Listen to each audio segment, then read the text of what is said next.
Finally today, President Biden declined to veto that U.S. ITC decision to ban Apple Watch Series 9 and Ultra 2 imports over a patent dispute.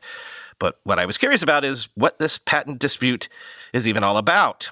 Turns out this is a dramatic demonstration of the collision of different IP regimes when tech companies move into new markets like healthcare. Masimo is a medical technology company, basically a lot of those patient monitoring devices and sensors you see pinging in the background in hospital rooms. They make those. They have a market cap of $6.24 billion, quoting the Financial Times. Masimo claimed Apple breached 2 of its patents on pulse oximetry, a technology for monitoring the oxygen level in blood. In the early days of smartphones, the convergence of mobile communications and computing produced a barrage of lawsuits between computing companies such as Apple and Google on the one hand and mobile technology companies including Nokia and Motorola on the other. Much the same is now happening on a broader front as mobile computing invades markets including healthcare, where medical device companies have their own IP moats. Masimo has suffered setbacks in its campaign against Apple in other venues, including a case in federal court that resulted in a hung jury this year. But it had better luck before the International Trade Commission, a body set up more than a century ago to manage U.S. tariffs.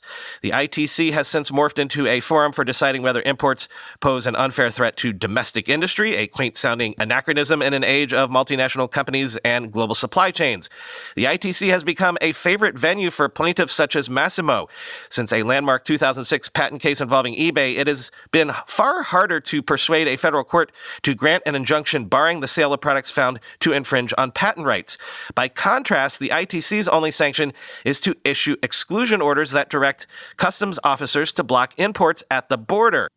Analysts argue that the commission could wield this cudgel in less damaging ways. Others have proposed reforms, including strengthening the White House's ability to veto ITC bans when a valid public interest is at stake. Large companies still have plenty of other weapons at their disposal, as a parallel case involving a different medical sensor on the Apple Watch shows. The ITC last year issued another import ban against the device after a complaint from medical equipment maker AliveCor. The case involved electrocardiogram technology, which measures electrical signals from the heart. That ban was put on hold after Apple challenged AliveCor's patents before a body known as the Patent Trial and Appeal Board.